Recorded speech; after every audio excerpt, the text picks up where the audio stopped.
आइए शुरू करते हैं। आज जो टॉपिक मैं पासपोर्ट से रिलेटेड डिस्कस करने जा रहा हूँ वो है जब हम माइनर का पासपोर्ट बनवाते हैं। सबसे बड़ी बात मैं आपसे ये कहूँगा कि जब आप पासपोर्ट बनवाते हैं तो आपके पास सारे डॉक्यूमेंट्स की प्रॉपर नॉलेज होनी चाहिए। नॉलेज की कमी से हम लोग दलालों के दलदल में फंसते हैं, जो कि बाद में हमारा समय और पैसा दोनों बर्बाद करते हैं। ये जो आज टॉपिक हम डिस्कस कर रहे हैं, जिसमें हम माइनर्स के पासपोर्ट के बारे में आज डिस्कस करेंगे। आपका बच्चा अगर पैदा हुआ है जीरो से लेके अगर 15 ईयर्स तक का है तो पासपोर्ट आपका 5 ईयर्स का ही बनता है। 15 और 15 प्लस है तो वो हमारे पास ऑप्शन होता है, हम उसको 10 साल का बनवा सकते हैं। अब आप डॉक्यूमेंटेशन के बारे में समझिए। देखिए, बेटर ये है कि माता पिता का पासपोर्ट पहले से हो। उससे क्या होता है, जब पासपोर्ट वैलिडिटी के साथ पेरेंट्स का होता है तो उसमें हमें इंक्वायरी की ज़रूरत नहीं पड़ती, इंक्वायरी नहीं होती उसमें, क्योंकि ऑलरेडी पेरेंट्स की इंक्वायरी हो चुकी होती है। तो बच्चे का पासपोर्ट जो है विद इन अ वीक आपके हाथ में आ जाता है, चाहे आप नॉर्मल डेट लें। दूसरी चीज़, आपके पास बच्चे का बर्थ सर्टिफिकेट होना चाहिए जो डॉक्यूमेंटेशन में ज़रूरी है। प्लस अगर हो सके तो आधार भी बनवा लीजिए। जब फॉर्म फिलिंग होती है तो उसमें हमें सारे जानकारियों के साथ पेरेंट्स का पासपोर्ट नंबर डालना ज़रूरी होता है। प्लस आप अपना आधार भी रखेंगे पेरेंट्स तो वो ज़्यादा बेटर होगा। जितनी भी डिटेल्स चाहे वो आपकी हैं या आपके बच्चे की हैं, वो सारे डॉक्यूमेंट में सिमिलर होनी चाहिए, एक सी होनी चाहिए।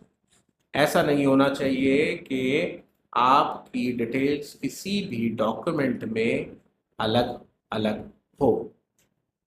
जो पासपोर्ट में आपका नाम है, जो पासपोर्ट में आपके स्पाउस का नाम है, वही बच्चे का जब पासपोर्ट बनेगा उसमें नाम आना चाहिए। तो फर्स्ट ऑफ ऑल जो डिस्कशन हम जिस बारे में कर रहे हैं वो ये था कि माइनर बच्चे का जब पासपोर्ट हम बनाएंगे तो माइनर बच्चे के पासपोर्ट में हमारे पास डॉक्यूमेंट्स क्या होने चाहिए। डॉक्यूमेंट्स में हमारा आ गया माता पिता का पासपोर्ट प्लस उनका आधार कार्ड। ओके, प्लस बच्चे के डॉक्यूमेंट में जो होगा वो होगा उसका बर्थ सर्टिफिकेट और उसका आधार, एसेंशियल है डॉक्यूमेंट्स। ओके, इन डॉक्यूमेंट्स को लगा के हम बच्चे का पासपोर्ट अप्लाई कर सकते हैं। और अगर पेरेंट्स का ऑलरेडी पासपोर्ट बना हुआ है तो विद इन अ वीक बच्चे का पासपोर्ट इशू हो जाता है। और अगर माता पिता और बच्चे तीनों एक ही डेट पे गए हैं और एक साथ करवाना चाहते हैं तो वो थोड़ा सा प्रोसेस माता पिता के पासपोर्ट के बाद बच्चे का भी पासपोर्ट या साथ साथ इशू हो जाए।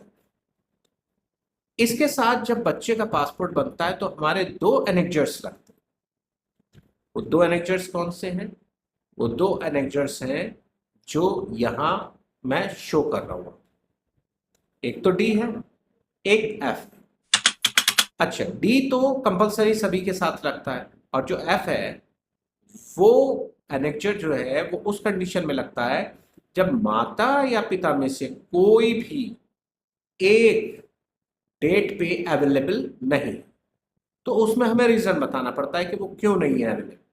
क्या पेरेंट्स का सेपरेशन हो गया या डाइवोर्स हो गया, या पिता या माता में से कोई बाहर किसी देश की ट्रैवलिंग पे या देश में ही कहीं ट्रैवल कर रहा है, तो वो रीजन हमें देना पड़ता है। एक चीज मैं और बताना चाहूँ, अगर पेरेंट्स का सेपरेशन हो गया है या डाइवोर्स हो गया है, उस कंडीशन में आपके पास वैलिड डॉक्यूमेंट होने चाहिए जो आप साथ में अटैच करो या लगाओ, इस बात को प्रूफ करने के लिए कि आपका कोर्ट की तरफ से एक वैलिड सेपरेशन या डाइवोर्स हो चुका है। इसके अलावा अगर बच्चे का पासपोर्ट आप बना रहे हैं और माता पिता में से किसी एक का, जो उसके बायोलॉजिकल माता पिता हैं, का किसी भी कारणवश देहांत हो गया है या वो इस दुनिया में नहीं है और माता या पिता ने दूसरी शादी कर ली है, उस केस में आपके बर्थ सर्टिफिकेट पे तो उसी माँ का नाम होगा या पिता का नाम होगा। उस केस में आपको क्या करना होगा? आपको जिसकी डेथ हो गई है माता या पिता में से उसका डेथ सर्टिफिकेट साथ में अटैच करना पड़ेगा, ठीक है, और आपको फॉर्म पूरा फिल करना पड़ेगा, राइट। तो ये कुछ पॉइंट्स हैं। इसके अलावा अगर आपको कोई डाउट है या आप इससे रिलेटेड कुछ और पूछना चाहते हैं तो आप मुझे मैसेज कर सकते हैं। मेरा नंबर आपके स्क्रीन पे शो कर रहा है, आप उस नंबर पे व्हाट्सएप कर सकते हैं, या आप चाहो तो पूरा फॉर्म या उससे रिलेटेड जितने भी कार्रवाई है वो मुझसे करवा सकते हो। मैं आपका ऑनलाइन डेट लेके और फॉर्म फिल करके डॉक्यूमेंटेशन क्या क्या लगेंगे वो सब करके आपको ऑनलाइन या व्हाट्सएप पे भेज दूंगा। आप आराम से उसको लेके डेट पे अपने जा सकते हो। इसके अलावा कोई जानकारी चाहिए हो तो आप प्लीज़ मुझे व्हाट्सएप कर लें और मैं आपके हर एक सवाल का जवाब देने की कोशिश करूँ। चैनल को सब्सक्राइब कर लें, चैनल को लाइक करें, मुझे फॉलो कर लें, ताकि मुझे और खुशी के साथ हिम्मत मिले कि मैं आपके लिए वीडियो बना सकूं। क्योंकि आगे बहुत से ऐसे टॉपिक हैं जो पासपोर्ट से रिलेटेड है, और जो टॉपिक ना पता होने के कारण या जो चीज़ें ना पता होने के कारण हम लोगों से बार बार गलती होती है और हम बार बार पासपोर्ट ऑफिस के चक्कर लगाते हैं। थैंक यू, धन्यवाद।